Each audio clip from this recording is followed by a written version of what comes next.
Seule compte la démarche, car c'est elle qui dure et non le but qui n'est que l'illusion du voyageur.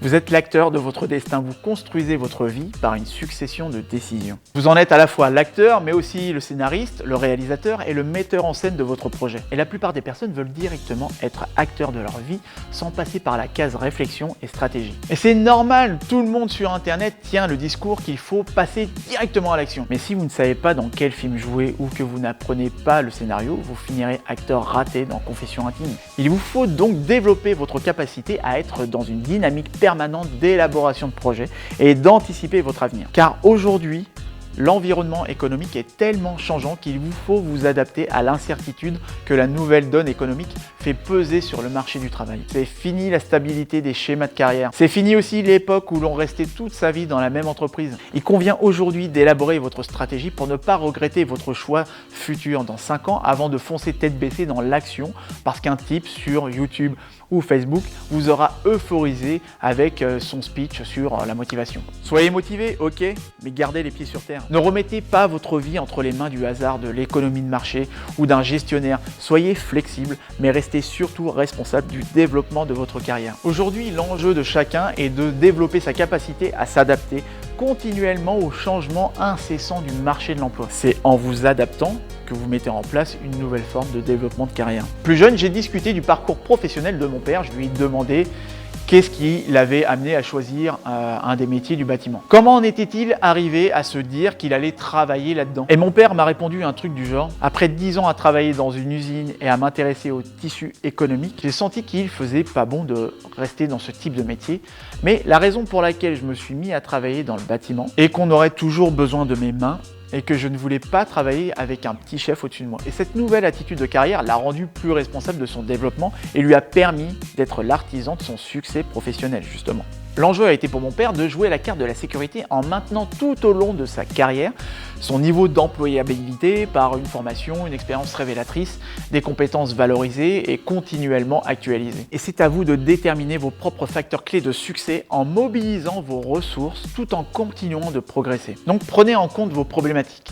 Il existe des stratégies à mettre en place en fonction de votre situation professionnelle. Par exemple, si vous êtes futur jeune actif ou salarié en recherche d'évolution, ou bien encore salarié au bord du burn-out ou licencié avec l'envie d'une reconversion professionnelle, chaque situation nécessitera de répondre aux problématiques que vous vivez. Prenons l'exemple des futurs jeunes actifs. Avec tous les choix qui se présentent à vous, vous devrez trouver une solution pour prendre des décisions, être sûr de faire le bon choix, mettre en place un futur plan de carrière et continuer à apprendre. Pour cela, vous devez réaliser un travail de réflexion pour identifier vos leviers de motivation et ce qui est important pour vous de retrouver dans un métier. Les compétences qui sont propres à vous et que vous aimeriez retrouver dans votre job idéal, et les secteurs où il existe une demande. En d'autres termes, identifiez ce que vous aimez, là où vous excellez et là où il existe du travail, et ainsi vous aurez une réponse qui se rapproche de votre voie. Là maintenant, si vous êtes salarié en recherche d'évolution, d'abord en tant que salarié en recherche d'évolution, vous devrez trouver une solution pour identifier les pistes d'évolution, vérifier la cohérence et la pertinence de votre évolution professionnelle, sortir de votre zone de confort, réapprendre, puis si vous avez vécu une rupture professionnelle avec l'idée de vous reconvertir, idem, vous devez trouver une solution pour rebondir après votre rupture professionnelle, gérer votre temps et vos priorités, et gérer votre mental pour ne pas vivre de moments de blues. Pour cela, le travail de réflexion que vous aurez à faire devra porter sur la manière de réaliser votre transition, la clarification de votre situation et de savoir où vous en êtes, c'est-à-dire s'il convient de vous réapproprier votre parcours,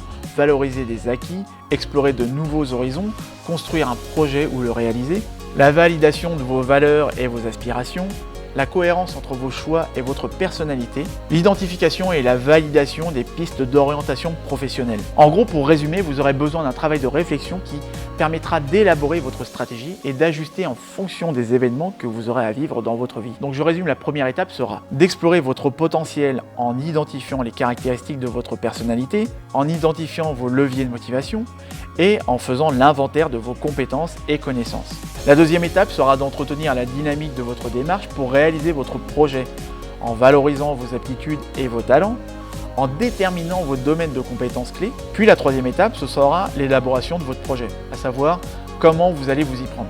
Donc en identifiant les besoins professionnels ou de formation, En confrontant votre projet avec la réalité auprès de professionnels qui le valideront ou vous aideront à l'améliorer au niveau de sa faisabilité, les facteurs clés de réussite et le plan d'action. Voilà, ça ne s'improvise pas, du moins en élaborant une stratégie, vous vous donnez les moyens de passer de l'envie de changer à la mise en œuvre du changement. Si vous ne sentez pas de faire ce travail de réflexion tout seul et que vous voulez mettre toutes vos chances de votre côté, je vous invite à me contacter via mon site oserbriller.com et à l'aide de l'onglet Séance découverte.